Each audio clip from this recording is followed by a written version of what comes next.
most of what we wear, everyone in this room, is oil. We're flipping wearing oil, for goodness sake.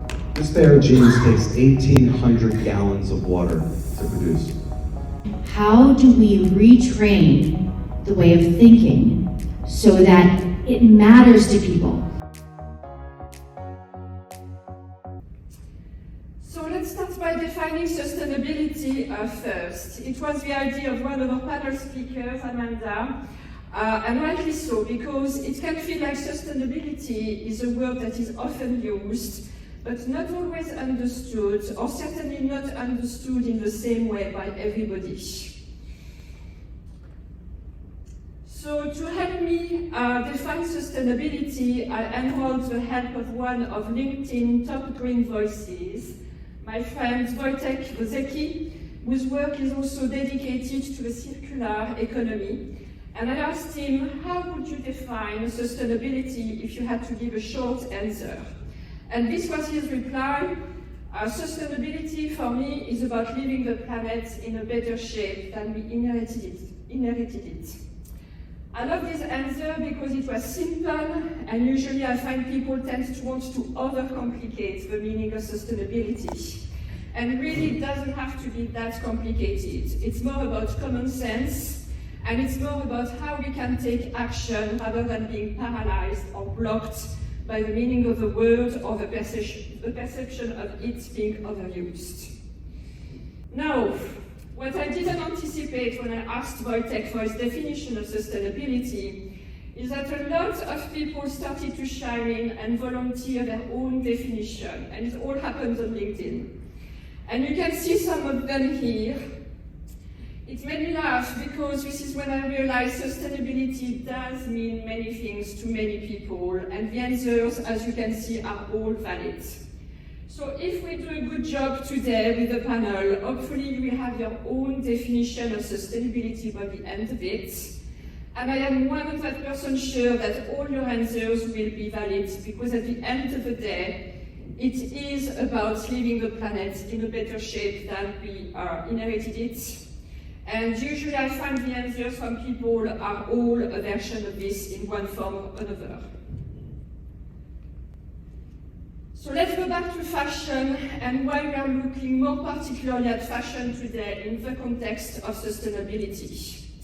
And let's start on a positive note first, because fashion is a wonderful industry. It is one of the most creative and impactful industries in the world. It has the power to inspire us, to connect people, to communicate important messages, to influence people in a better direction, and it has the power to lead us forward towards a brighter future, and that's what we are talking about today. But despite these great attributes, like many other industries, there is also the darker side of fashion. And it is also an industry that contributes to the triple crisis of climate change, of biodiversity loss, and waste and pollution. And this is not something limited to only one country or one place on Earth. It is an issue that exists on a truly global scale. We have inherited from the Industrial Revolution in particular many behaviors and many ways of doing that are counterproductive to us, to the planet where we live, and this is now jeopardizing our future too. We are definitely in the red. It is definitely code red for humanity to put our act together and to create a more sustainable fashion future for our planet and our grandchildren. This is probably when we would need a Bruce Willis or some sort of superheroes to come in and save the world, right? We are in America after all. So how do we come back from the red? How do we make things green again? Well, one factor that can make a massive difference and lead the change we need in the fashion industry is to come together, to tackle these issues and create new ways of doing, of being, of interacting that are beneficial to us and to the planet. Because of, or thanks to the creative power and the influence of fashion in our lives, Fashion is a creative conduit to do just that, and by leveraging the power of collaborations and creating momentum with everybody, then yes, we can truly change our world for the better. I like simple graphics that when you see them, they explain a lot. When you look at the scale of the issues we face today, it can feel very overwhelming, especially if you think and act in isolation on your own. And it's quite common sense, but it's good to remind ourselves that we are not alone. We are not alone. And I am not talking of some kind of extraterrestrial life that would come and save us. No. There are so many people in all corners of the world who are working on solutions, who are working to make a difference. Those people right here on the circle on the right, they are the superheroes of today and tomorrow. You are, yes you, because we all can contribute. We will discuss this more in depth with our panelist Amanda, but if you manage to leverage the power of collaborations and community effectively, you can absolutely drive collective change. So what are we waiting for? Because the time bomb of leaving the planet in a better place than we inherited it is definitely ticking. So to explore the topic of how we can drive collective change in fashion through the power of collaborations, I've got with me today my very own superheroes, three incredible speakers who all specialize in a different area. And today we will learn from them about what we can do at different levels of the fashion value chain to create real change. I will introduce them one by one as we progress through the conversation. And Chris, we will start with you. Yes, wait a second. So, I am very, very honored to have Chris Kerston with us today. Chris is truly a superhero. You will understand why in a minute. He's the co-CEO of Land to Market, a wonderful organization that works with brands around the world to heal the planet by regenerating its grasslands. On World Soil Day in December last year, they announced a true milestone as we are now monitoring more than 6 million acres of land around the world for regenerative outcomes. Chris ranched full-time for over 10 years before joining the Savory Institute, a sister company of Land to Market. He has a long-standing passion for regenerative agriculture and has dedicated his life to helping connect ranchers with consumers in ways that create synergistic value for both sides. So Chris, welcome. Thank you. You got your mic, it works? Ah. Technical help. We're here. Yeah, I think we're good. Perfect. Thank you for having me. Excited to be here. I'm very excited to have you here. So Chris, we are going to discuss with you why we need to turn our attention to agriculture if we want to create a more sustainable fashion future. And one thing we wanted to make clear for our audience here today from the start is that to solve fashion issues, it's important to go back to the beginning of the fashion value chain, right at its source, which is agriculture. Because part of the challenges we face in fashion today, it's about reconnecting with nature. It's about revaluing the raw materials that are used to make our garments. It's about understanding where they come from and how they are grown. So the first question I wanted to ask you today is, do you think people realize where their garments come from and the good or harm that it can cause to people and the planet? Yeah, I think there's a world of complexity in that question of, do consumers care? I think that's some of the piece here, and I think apparel as a whole is trying to wrestle with that, figure that out. We work across luxury, daily wear, lifestyle, outdoor, footwear, accessories. We work across all the categories, and it's different for each one. Each one kind of has their own makeup. But I think the real question that maybe is kind of baked in there is this going to follow a similar pathway to food? Are we going to be able to tout these elevated claims, or are consumers going to care on that level? And this is where the complexity comes in. I think the short answer is no. I think in the Maslowian hierarchy of psychology, I think what we put inside of our bodies to fuel ourselves versus what we put on them are different. But at the same time, I think brands, by and large, probably don't realize how much consumers do care about the environment. And it's like this important issue, this shared value, that there's this like almost awkwardness around. Like the brands aren't sure how to talk to the consumers aren't sure how to like bring it up to their brands. Like, hey, I really love your brand, I've been a supporter for a long time, but I don't know how to talk to you about your environmental impact.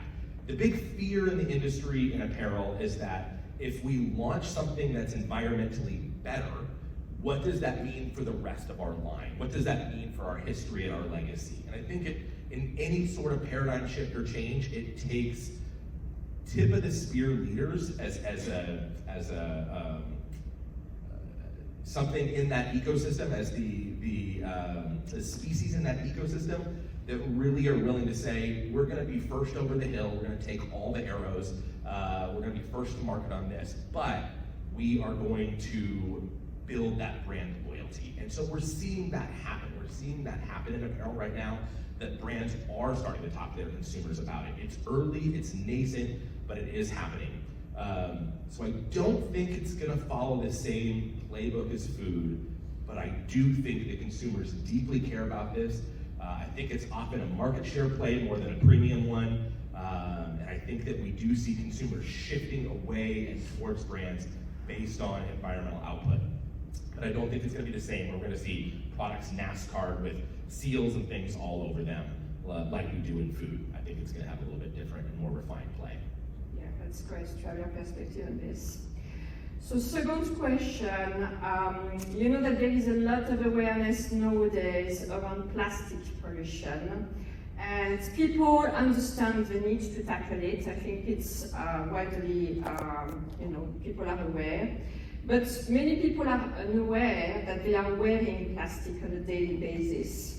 So can you explain for us the difference in impact between fashion made from natural materials and fashion made from petroleum/plastic, and why it is important to educate ourselves about it? Yeah, that's the biggest juxtaposition in apparel. And I think that chasm has to be wrestled first of most of what we wear, everyone in this room, is oil. We're flipping wearing oil, for goodness sakes. And we're having this debate around sustainability, and it's literally petroleum products. Sure, these synthetics have some cool properties, and in the right place, they can be well used, but they're by far being overused, and cost is the driver for most of that. So I think there's this chasm between synthetics and oil-based products, and then natural materials. And that's kind of the first issue to kind of the decision tree for a brand to work through, is where do we fall on that line? Then the next one down is how much impact can we have along natural materials? Natural materials are amazing, they have incredible properties to them, but there's a whole spectrum of environmental impacts across those materials as well, and cost considerations and other pieces that have to come into that. We work predominantly across wool and leather. Those are our two big materials that we work on for fashion brands. So this is probably a good time to talk about the potential of regenerative agriculture and what that is. So regenerative agriculture, we would actually define sustainability. I love that you started with that. That was so cool. We would actually define sustainability as not making anything worse. So we're keeping things the same, we're sustaining it. And regenerative is about creating net positivity. And so that's what we're getting. Both are important. I think this is what's getting lost in the zeitgeist right now in this lexicon. It's like, well, regenerative is the cool new buzzword. Let's all jump to that. And it's just become this like synonym replacement for sustainability. Both are important. Not making things worse, great. Making things better, awesome. How do we make things better though? What does that really mean? There's nothing else in the value chain besides biology that can truly have a net positive result. You're never going to have your packaging, whether you go from plastic to crepe paper, that actually makes the world a better place. Our theoretical limit is still net zero. But when we're talking about biology, because we all learned photosynthesis in high school, but yet I've been all over the world, no one ever remembers the C6H12 equation. But it's the most important thing to save the future of humanity right now, is we use the power of sunlight, plants use the power of sunlight, they take carbon dioxide out of the atmosphere, mix it with hydrogen from water, and make carbohydrates. We take a liability and we turn it into an acid. We take this carbon dioxide, that's a greenhouse gas, we need some of it in the air, but we have way too much, turn it into humus, into organic matter in the soil. When you have more organic matter in the soil, it's the smallest particle, it holds more water. When you have more water, and you have water for longer, you get more production and more biodiversity, more output comes out of that. So that's what regenerative agriculture is. That's available in natural materials. It doesn't mean all natural materials get you that. I don't think cotton, for example, can be farmed regeneratively, or if it does, 12x the price. It's gonna go up significantly, maybe 50x. But there are materials that can be raised that can get these net positive results. And there's just nothing else out in the value chain that we can get that from. And so that's the appeal of moving to regenerative, is to be able to get to this space of net positivity. And I think there's an importance of understanding where sustainability fits in your strategy and where net positive and regenerative fits in your strategy. Perfect, thank you, Chris. So to continue a little bit on this, because I think you mentioned that yourself, but even when fashion is made from natural materials, which would be the ideal choice, because otherwise we are talking it's made of fossil fuels, the methods used to grow natural materials can have very different environmental and social impacts. So what I wanted you to explain today is the difference. What is the difference between regenerative agriculture and what we call industrial agriculture? What are their impacts? Yeah, and it's a challenging one, because I think in a space of humans trying to understand things, we by nature kind of want to throw stones at the thing before. And so we want to look at industrialized agriculture and demonize it to some degree, which maybe has its place. I think we have over-factoryized, that's not a word, and widgetized agriculture and adulterated it on levels that humanity should be ashamed of. But I have yet to meet the farmer, the individual grower, that has malice apart for their land. And so I think we have to find a way to build bridges in this space. We can't throw stones at the people across the street and then eventually walk across the street and try to shake hands. We're not going to save the planet without the farmers at the table. So this whole movement of regenerative, I think the world is kind of waking up to this idea that the soil's the solution to so many of our problems. It can help reverse climate change, solve world hunger issues, water insecurity, struggling rural economies. The collective zeitgeist, though, hasn't really got to that. Really means that the grower is the ambassador of that solution. And so for all of human history, farmers have really been relegated to the peasant class. They take more risk than anyone else, and their margins are thinner than anybody else.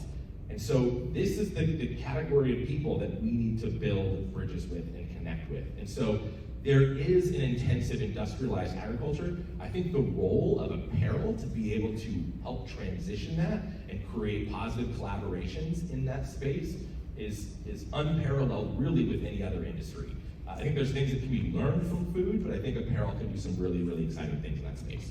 Yeah, thank you. Very good points, Chris. So I'm moving to the last two questions. So the theme today, as you know, is the power of collaborations. So when it comes to collective action and creating impact on a larger scale with the general public, what do you think is the most needed today? What do you think are the biggest missing parts to make a real difference or scale it faster in the area where you operate, which is regenerative agriculture? And what would you like to see more of, really? Yeah, so we at Land to Market, we work largely, we are a forward-facing certification, but the real back of house, what we do most of is B2B solutions for brands. And so we show up with them as a sourcing solution and work with them from, they can reach back in their supply chain and we reach forward because we know the farmers, we have that network. And so we started creating really bespoke solutions and creating individualized supply chains.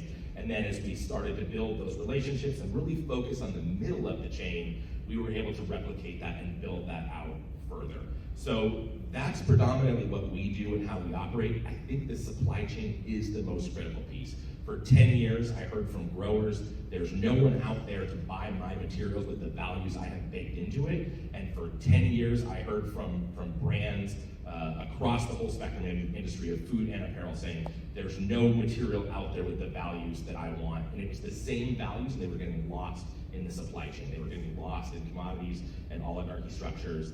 And so we came in and said, okay, we've got to create chain of custodies, we've got to create traceability and transparency schemes, and because we're reaching forward, where the brands can only look back 1 or 2 steps in their supply chain often before they lose visibility, we could reach forward. And so a milestone for us was when Timberland first came to us and said, we want to launch boots and go fully traceable leather supply chain. We started from the farm forward. We partnered with a great group called Other Half Processing, created a traceability scheme, and launched 13 SKUs. We've now done that with UGG and Decker. We work with New Balance, Caring Group. We just launched a line of Balenciaga suits with fully traceable wool. And so now we've got a system and a platform that we're able to scale that and create replicability to that. And so right now it's a member portal. It's moving towards SaaS architecture as time goes on. And I think that first Timberland boot was like the 4-minute mile. That barrier has been crossed, and now all of a sudden everybody can do it. Everybody's on board, and it's a time of incredible hope. Yeah, absolutely. So I think you've anticipated on the last question, but let's expand a little bit on what you were saying. Because obviously the more fashion brands support regenerative agriculture, the more people like you and I will have access to clothes with positive impacts. So I wanted to ask you, what would you say, generally speaking, when you look at the fashion landscape today, what would you say is the status between fashion brands and regenerative agriculture? And I wanted to ask you about the network of collaborations you have created in this area to this point in 2024. The collaborations are nascent, but I think it's one of the things we're most proud of. There's stuff happening in industries. So Caring has their regenerative fund, which is super cool. A bunch of other brands are joining into that. The things that we've personally helped facilitate and bring about, we brought together Applegate and Timberland together. So Applegate is a meat company owned by Hormel, and brought them together with Timberland. Timberland sourcing the leather, Applegate sourcing the meat. And they're like, wait a minute, we never show up at the same conferences, we don't poach each other's people, we don't talk. These are industries with a huge silo between them. We are sourcing from the same supply chain and often selling to the same elevated consumer. And they said, let's work together. We don't have to worry about antitrust, and we can start creating some of these bespoke supply chains together. We replicated that again with a small lamb company called Atkins Ranch in New Zealand that sells predominantly in Whole Foods, another Austin-based brand, taking over the world, and partnered them with UGG and Decker. So UGG for their shearling and sheepskin, and we're doing a huge project now with UGG in Australia and bring some other meat partners into that. So I think the spirit of collaboration is really what's going to drive this whole space forward. I think this cross-industry, cross-pollination has a ton of potential to take things forward into the future. That's great. Great to hear, and thank you so much for the work you do, Chris. You and your big team, it's absolutely incredible. So thank you for your contribution today. Okay, so we are moving, thank you. Equally the superhero, this I can tell you that. So we are moving to our second speaker now. Ladies and gentlemen, I'm very British when I speak English. Please welcome Matthew Wallace. Matthew is the CEO and co-founder of a company called DXM, a fashion tech startup on a mission to change the way people buy apparel by putting the apparel value chain in the hands of the consumer. Matthew is a true leader in the fashion supply chain industry. He has worked in a number of apparel management roles over his career, including as a senior director of sourcing for merchandising at Walmart, a senior VP at apparel manufacturer PVH, which owns Tommy Hilfiger and Calvin Klein. He's a true innovator. He's a risk taker, definitely passionate about innovation and sustainability in the supply chain. He's also very passionate about getting closer to the consumer, as you will see today, about how we can become more sustainable overall and how to reduce waste in the fashion industry. So Matthew, welcome. Can you change the picture? Oh yes, sorry. I actually forgot to show some of the great work that you're doing there, Chris, with a before and after, which, an image speaks 1,000 words. Here we go. Right, Mike. So that was my corporate picture. This is my startup outfit. Completely changed. So I guess I have to update it now after a few years, whatnot. But thank you, Ingrid. Yeah. So Matthew, with you we are going to turn our attention to new technologies and how they can help reduce the overproduction, waste and pollution we generate through fashion.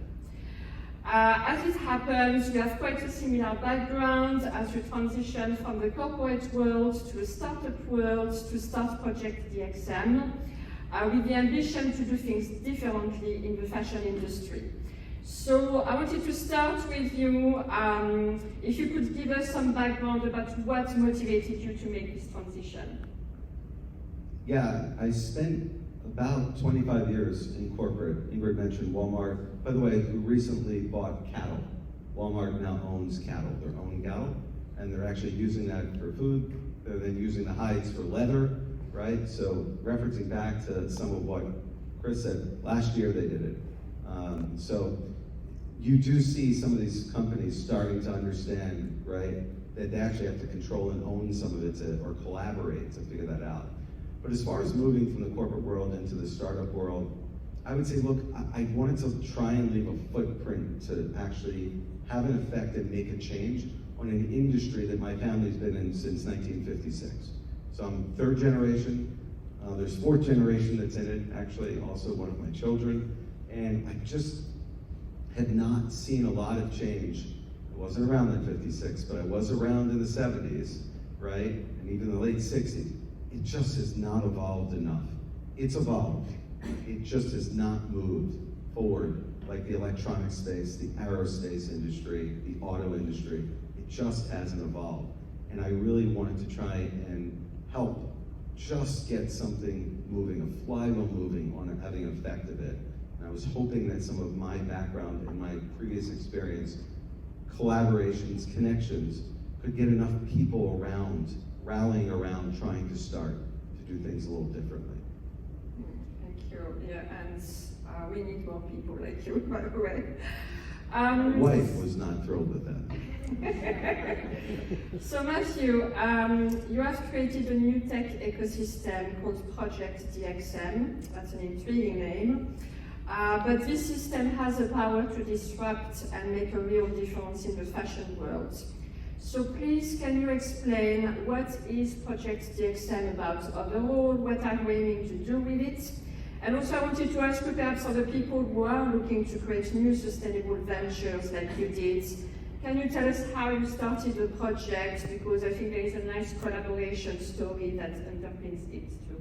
Yeah, so DXM stands for Digital Express Model with a play on the X, right? So just so everybody knows, Project DXM. And I'll go back first how it started. Like most apparel companies and retailers, I was an executive vice president at PVH, running Calvin Klein supply chain in some of the categories worldwide, some of the categories, some of them more regionally. And we were trying to solve a problem. How do we be more sustainable, more consumer-centric, and how do we get more of the product in the right place at the right time and have less of the wrong product in that place? That problem's been around since my grandfather's been in this business. So we were trying to solve that problem. And the truth is, I failed multiple times in doing so. And I had the keys to the car, and the car was mine, and I couldn't solve it. So it really was about what was the missing link to solving that problem. And some of it was really around having technology as an enabler to help do that. So the executives actually at PVH Corp said, well, let's go solve that. And we put together some pretty decks and we presented it to a board meeting. And a year later, said, what do we do with that? Nothing, right? That's very typical in big organizations. But credit to that organization, said, why don't we go figure out how we can do this? And really the background it was, I went and spent a lot of time in Silicon Valley, Taiwan, Korea, Asia, India, talked to a lot of people in the auto industry, the electronics industry, which I had some experience in at Walmart, and said, they already have a model that works. I saw Mercedes, Volkswagen, and Porsche sitting together before Volkswagen owned Porsche, with their tier one suppliers, and they're saying, no, we work with them and we just get all our same stuff. We negotiate together. I'm like, what? Like, yeah, and the other 75, 80% of the car we do on our own. But for this stuff, it's much better for us to do this together than it is apart, part of that collaboration piece. So I came back and I said, I have the model. And cut and paste. They were like, in our industry? I'm like, yeah, we'll just get brands together. And of course, I won't name the brands.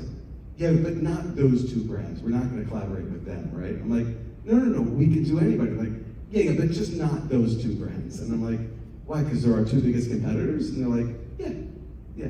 So I was like, but that's not the model. And they can come back with another solution. I said, spin the company out. Let's spin it out. Let's not make it part of us. No one owns more than 15%. And then we could have multiple brands, multiple tier one suppliers involved, multiple other organizations will then flock to wanting to work with us because those other companies are involved. They said, okay, we can try that. 15% was the threshold. No one could own more than 15% because then a competitor wouldn't want to come in. And the truth is 10 is a better number. We're now at 12 with some of the ownership, and we'll get down to below 10, I'd say, in the coming years. But that's how it happened. That's how it evolved. And, you know, transparently, so PVH Corporation, who's the owner of Tommy Hilfiger at Calvin Klein, Carhartt, who's a fairly well-known brand these days, seems to just be a workwear brand, but seems to be a pretty hot brand in the world today. And 4 tier one suppliers, that multi-billion-dollar suppliers from India, Sri Lanka, Indonesia, all seeded us. Unfortunately, the company was due to launch April 1st, 2020. So, like the rest of the world, things didn't go off as planned during that period. Those 6 companies still did actually seed the organization. Just we had to come at it with a different path. But that's how we got to where we're at. And just last caveat on that, 16 other organizations said, I want to be a part of this, but they didn't put money in. So there was a magnet to that collaboration and that model. Owe it to the auto industry. Be clear. Not that smart. I just copied and pasted something. That's absolutely fascinating. I love to hear how you started. So next question, which is an important one, and that's at the heart of what you do as well. So the most common production model in the fashion industry today is what we call ready-to-wear. With Project DXM, you are advocating for the development of a different business model that we call made-to-order. So can you explain for people the difference between the two and their impact in terms of overproduction, consumer returns, and also waste? Yeah, so look, our technology is simple. It powers a brander, a retailer, or a consumer to basically power on-demand manufacturing, whether it's a unit of one, whether it's small batch, 1,000 pieces, or a larger amount of quantity. Our technology ingests data, digitizes it, and gets that order to the manufacturer in 60 seconds or less anywhere in the world, ready to manufacture with all the assets required, right? All the assets are digital, and it's very fast in its nature. The ready-to-wear space, unfortunately, will try and purchase something anywhere between 6 and 12 months in advance and try and guess what it is that Amanda basically wanted to buy and wear today, right? 9 months in advance. That's pretty hard to do. Doesn't really work, which makes the industry completely unsustainable, right? 25% approximately of what is produced in our industry goes to landfills. 25% goes to landfills. Not to TJ Maxx, it goes to landfills. So on-demand manufacturing is exactly what it says, right? It's on demand. You essentially are making what the consumer wants. You make after they purchase. So then what happens? They keep it. It doesn't go to landfill, right? Eventually it does, by the way. That's the whole circularity piece we have to get to. Yeah, perfect. So next question, so I'm going to jump to our next one. So the current ready-to-wear model relies on pre-producing usually 5 standard sizes in high volumes, if we simplify it a little bit. That means that currently we are trying to fit 8 billion people into 5 standard sizes when we are all different with various body shapes. So that's kind of crazy. So I wanted to ask you, can you give us some more details about how the DXM technology works? I don't know if this is when you want the video. In practical terms, and how you are providing new solutions in this area, and what are the benefits for the fashion brands, for people, and ultimately for the planet, as you just explained. Yeah, so I think if you want, you can pull up the video. Everyone's going to watch that, not me, so let's give it a second, which is good. So, by the way, this is a Troon House product. We have to play it. So there's a couple different components here and how the technology works. You're like, oh, okay, that's a 3D model, great, that's no big deal. You're right, it's not a big deal. The big deal is getting the order for this product to the manufacturer in a minute and then getting it back to you in a week and being on demand and not trying to guess which one of those colors, which one of those necklines, right, that you actually wanted. And on top of it, the materials for this product actually are sustainable materials, as are the trim and the packaging that's done it. And that's one of the value propositions that Troon House is bringing to the market. What you're seeing here is putting your weight, your height, your age, your shoe size. For a female, you can put in a band size and a bra size, right? And we're using artificial intelligence to predict your size. Except for, you see extra loose and regular. So I don't know if any of you have children, but I have 4 of them. And my 20 and 21-year-old only want to wear extra large, despite that they're 5'2" and weigh about 100 pounds wet, right? But if they buy a medium, it's too small for them. So fit preference, actually, to your point, Ingrid, on the 5 sizes, right, is actually as important as the size itself. Because not everybody wants to necessarily wear exactly how things measure for them. But the difference with the technology is we're using this artificial intelligence to size it for you and then take your fit preference, right? And these are just some examples. You could have 5 or 6 different fit preferences, right? Take your fit preference to actually get the product that you want and how you want to wear it. And that's all being powered by technology. So that in itself, right, will help you get the product you want when you want it. Perfect. Thank you for your explanation. I'm going to go back to your picture because I like to see you. So last question for you, Matthew. We can see the incredible impact a technology platform like DXM can have in the fashion industry. Very importantly, what would you say is the most needed today to scale up this solution? How can this technology become the norm? How can it become more widespread and accessible? And above all, what impact would a more collective adoption of these new technologies have when it comes to creating a more sustainable fashion future? Yeah, I'll start with the last piece. The impact is just incredibly large, right? 25%, right? We're the 2nd largest polluting industry in the world behind oil and gas at this point. And the impact is just massive. I'm not saying that on-demand manufacturing, by the way, should be 100% of the manufacturing, right? But if you get it to 25% and have a 25% effect, and you know, one of the things I just wanted to share with you, Ingrid, and I'll make sure I finish within the time allotted, is this pair of jeans takes 1,800 gallons of water to produce.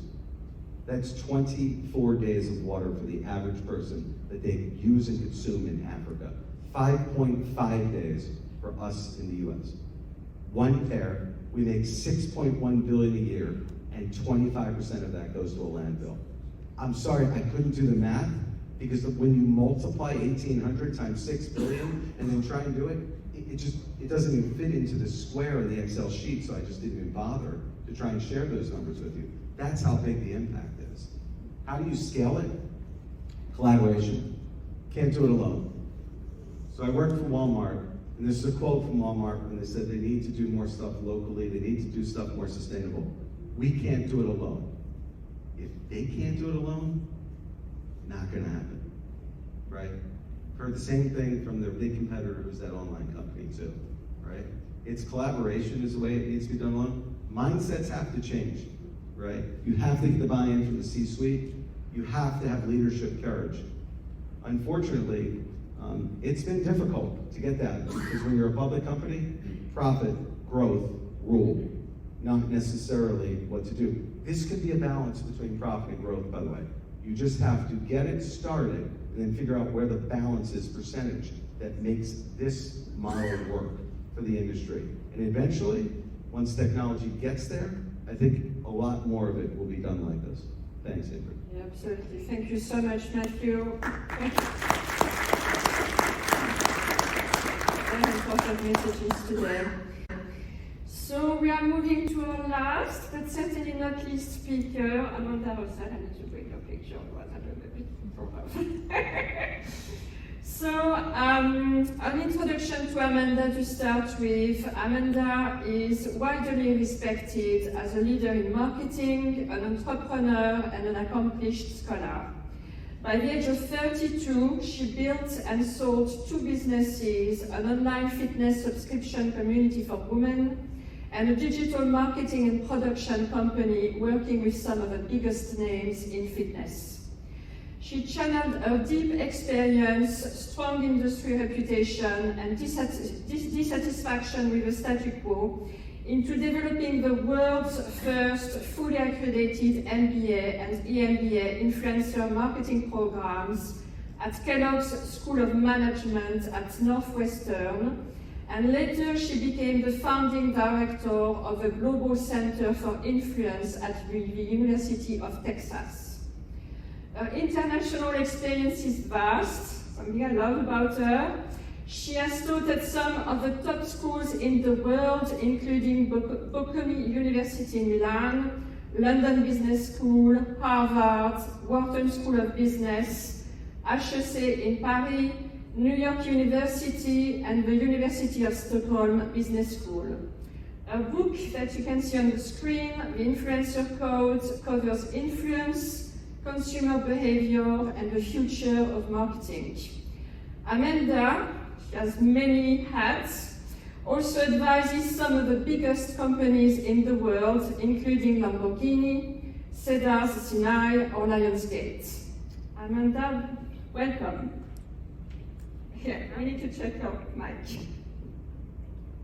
No, not working.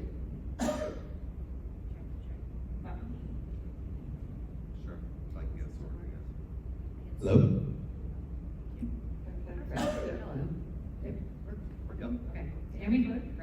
Okay, perfect.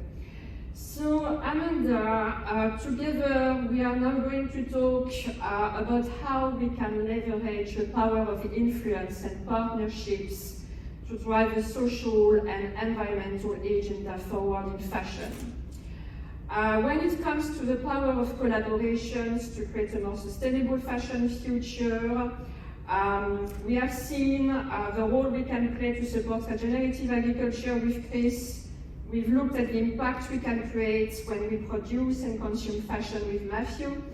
I am now very interested in looking at our spheres of influence more broadly with you. And how we can best approach this, because overall people can have the best intentions in the world, the best product, the best technology. If we don't reach our ideal audience, if we don't convert it, we lose the impact we could have, and to an extreme we could even be doing all of this for nothing. So we discussed together that we probably need to start by defining influence, because it is a term that tends to be misused a lot. So my first question to you is, how do you define influence? Why is it important? Why do we need to work more on it? And where do we start with it? Thank you. And I think that a great start is coming back to defining the term influence, because everything that we're talking about here today, at this entire conference, every panel you go to, every topic, whether it's sustainability or regenerative or wearing bell bottoms is a new trend, whatever it is, in order for it to be brought to the masses or even to your desired audience of one, you need to know what will influence them. And influence, simply put, is just the ability to create action. Two things, action, ability and action. And how do you create, and action is a way of thinking, action is making a decision, it encompasses everything. Whatever you want the desired audience, person, brand to do. And so the first thing that Chris said was really powerful, which is, does the audience care? And I think also why we started with the term, what is sustainability? Because I will be honest, I research for a living, and when I hear terms like sustainability, and there's a million other terms like it, authenticity, I mean, you name a jargon term that people use over and over, and it tends to make people go freeze and be like, it can mean anything and nothing at all. And when I'm shopping for clothing, do I care about sustainability?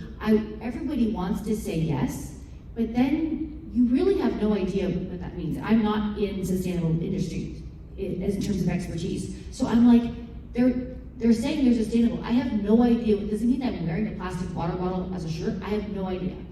So where it has to change, no matter how great if we go 25% in better technology and more sustainable farmers and all of the things, it doesn't matter if we're not understanding how do we retrain the way of thinking so that it matters to people. It's like the what's in it for them. People don't even hear you until you resonate with them on some level. So rather than sustainability or even regenerative or whatever it is, know your audience and understand the factors that are going to affect their decision. And it was interesting because you were saying we pair what we put into our body. I think fitness is a great metaphor for all of industry and life. And people care about what they put into their body because they're very concerned about people want to feel good and they want to look good. Well, what if you changed the narrative? And influence is everything. It's collaboration with the partners that influence your audience. It's in your suppliers as influence. Every stakeholder that touches your business and your supply chain. However, what if you were to change even a narrative? Like, rather than we're eco-friendly or we're sustainable or whatever the blanket term, we're going to leave the world a better place, which is great. Again, I have no idea what that means. Wearing these pants are going to help me make the world a better place? How? What about what you're putting on your body is going to help your skin, or whatever it is. Like, we are wearing, when he said we're all wearing oil, I was like, what? What do I have to do to change? And how is that going to affect me? Because that's what people care about. And so we have to understand what people care about. So influence is really, it's through the lens, it's all contextual. Every single person in here is an influencer, and every single person in here is influenced. For some reason it gets a bad connotation, but influence is actually not persuasion, it's not manipulation, and it's not the same as attention. It's like a river I tell my students this, it's like a river that flows in one direction. As a brand, as a leader, as a person, everybody, don't you want to be the magnet at the end of the river that's flowing in the same direction? You don't want to be the advertiser or the persuader that's pushing against the river, trying to get your message out there. And it might work because the price is right or because you're giving all kinds of bonuses, but that's not sustainable. Sustainable, not intended. That won't last. People will go, oh yeah, we'll do this for a second, but it's a blip, and then the river just keeps flowing the same direction. So influence is like trying to be the magnet at the end of the river. That's a good definition about that. So second question, we all know the power of community, but we don't forcefully know how to harness it. And many companies spend enormous amounts of money on influencer marketing for often little results. And just like we tend to have a take-make, dispose relationship with our clothes, there is a similar culture that we see often when it comes to the relationships we form with influencers. So what would be your advice in building a more genuine community? How can we create better results as well while avoiding the pitfall of spending a lot of money for very low returns? So I'll be respectful of time. Two things. One is redefining what we use as the term influencer. To me, influencer, saying that word is like calling someone God. Like, how could you possibly be influential over every single, like, I'm an influencer. Interesting. It's like, so I apologize because there's some great life coaches out there, but again, I'm like, what qualifies in every aspect of life that you will, like, somebody might influence you over one decision, but you wake up tomorrow and you might change the way you think, or they might influence you over your healthcare, but have nothing to do with what pants you're gonna wear. So number one is changing that definition and going back to the who and what is really influencing your audience at the for that desired action. Is it buy your product? Is it be more sustainable in the way you define it? Whatever it is. And number two, building community. And we all have to do that. And when we reframe it as relationships versus just these transactions of, we have a stereotype that influencer marketing is paying somebody with a social media following money or in-kind product to talk about us. And that's just advertising. It's modern day advertising. It's great and it has its place, but it's not influencer marketing. Influencer marketing is developing real relationships, and relationships take time. They take trust and they take benevolence, believing that people have your best interest at heart. And you can't really do that by throwing money at something really quickly. So when it comes to building community, I think we need to think about it like building a house versus pitching a tent. And it takes time. We always point to the overnight successes, but we often don't see the 10-year behind them, or the 15 years, or the 20 years behind them of building the foundation. And to put it really simply, community, it's, for some reason, this always lands really well with students. It's like a marriage, not a one-night stand. They always remember that. And that is relationship building in business. You're only as strong as your weakest relationship. And if you build, as you're seeing the trend right here, you're building an entire ecosystem with your suppliers, your manufacturers, your tech company, your investors, every single touch point, and your consumers, you just have the biggest marketing brand advocates ever. Because people trust people that either work for a brand or have some affiliation with it or buy from it that are not necessarily the founder. We trust people because we think they have insider knowledge, intel. It means more to us. So many good points, love it. So jumping to another question, today many of the fashion brands driving the sustainability agenda tend to be more small to medium ones. And we are competing with giants, with fast fashion, who have big budgets and clever marketing teams. And when you are a smaller brand, like we are at Rhön, you have big dreams, but you can also feel like what you do is only a drop in the sea, and that there are so many hurdles to overcome. So my question to you is, how can smaller sustainable brands have their voice heard? And how can they become the future of the fashion industry, because we do need it? And what are the essential conditions that they need to have in place? There's so many factors there, so I'll try to keep it short, but a couple of them. Number one, the theme of today was collaboration. So I will tell you this, it doesn't matter how small you are in terms of following, if you have something valuable to offer and you can benefit somebody else that may be way bigger than you, a big brand, a big celebrity, whatever it is, again, it's influence, it's understanding if I'm nobody, and this is how I started one of my first business. I started as a school project doing YouTube when YouTube had, people didn't even know it existed, let alone have respect, which is still not there, but telling my family that I was going to do YouTube, I can only imagine what they thought. But how do you get buy-in? How do you get people to respect you when you're, especially a young girl doing jumping jacks on a YouTube video in your apartment? You need somebody that they respect.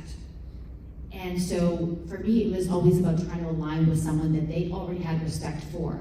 But I'm not just gonna, for me, I was living in New York City at the time. The Plaza Hotel was like my dream. I come from nothing, and I thought that was literally like the castle of the world. So I was like, if I could work with the Plaza, I could work with anybody. Same for any small brand. They're gonna laugh at me if I ask them to partner with them, and they're gonna tell me that it costs $10,000 an hour to light the ballroom. Like, what are you talking about? You're gonna do fitness, and here's your menu of prices.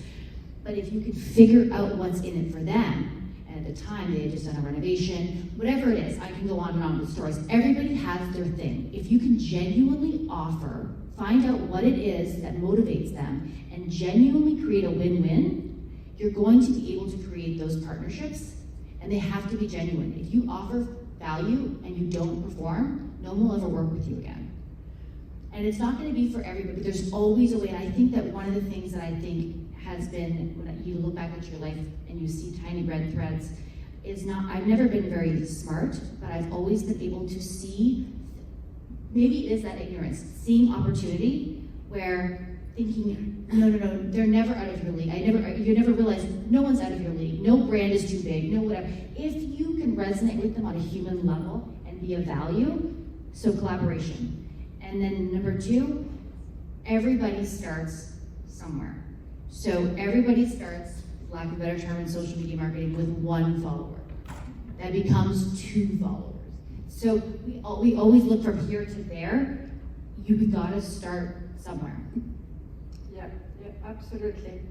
So last question, which I really wanted to ask you, because we all know it can be very difficult to change habits and convince people to transition to something new, even if it is for the better.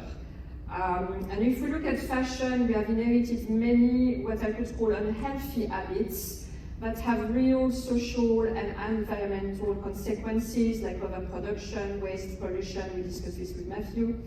And we tend to all love fashion trends. We are encouraged to always buy something new. We love sales. We are encouraged to always buy more. So for solutions that exist today and that we know have real impact on making fashion more sustainable, like buying clothes made to order and made to measure, as discussed with Matthew, what approach would you see as the most effective to encourage people to evolve their habits towards something more sustainable? I think number one is first to find what it is that is sustainable about your product or regenerative or whatever it is, and then figure out your audience, what matters to them, why do they care that their clothing is more sustainable, and you can change their narration. It's sustainability, and I'm probably going to get eaten alive for this statement, but it's also a trend, and all of fashion is trends. So just making sustainability the new trend. How do we get bell bottoms to be exciting? Just do the exact same thing with sustainability. Why is that cool? Put something tangible on it. Why is that cool? Oh, because this is going to help your skin. I want to live to 100 years old and look like I'm 25 forever. This, that's an exaggeration. But figuring out how to frame it in people's minds that they care about, that means something to them, versus we are 85% made of hemp. I honestly don't know what that, again, that's a really trendy term also, and a very super product in manufacturing, which Tron is using, and I've learned this through some colleagues of mine, and I was amazed, but I'm still like, so why do I care that it's made of hemp? Oh, and once you put it into context that matters to me, I care. So just like the fashion trends of every other era, this is our new one. So make it cool. Yeah, let's make it cool. Thank you so much, Amanda. So do connect with her because she's got such great, amazing insights. Buy her book because you will find so much more in it. I wanted to finish this panel on one last question for our panelists. What gives you hope for the future of the fashion industry in 2024? So who wants to start? Leadership courage. Leadership courage. Someone needs to go, like Chris said, someone needs to jump forward to make the change. Yeah, in a similar vein, it's that it's happening. 10 years ago we were describing what regenerative is, and now we walk. When I registered this morning, when I got my badge, the woman who gave me my badge goes, "I'm a huge fan of regenerative. I've watched Common Ground, the movie. She's like, celebrities care about this now, and she's super into it. This is going mainstream." And so I think for apparel, there's a whole plethora of stakeholders. I still think the bigger one is investors. We didn't talk about that much, but I still think it's the investors that are really trying to de-risk their portfolios. The consumers are a big part of the equation, and it's happening. I mean, you guys nailed everything we're going over, but I will say that fashion used to be like a thing of art. Oh, and he's going. And I think now, yes, art, but the next thing is now that it's a solution for the world. From going from being, it's like anything that evolves, right? Advertising first comes out and people are like, what is this, and then it becomes like a discipline that you can get a degree in. I think fashion came out and it was like beautiful and it's art, no one thinks about the planet or whatever, and now all of a sudden it's fashion. Isn't that a problem? A solution. Very good. So thank you very much to all three of you, and thank you for joining us.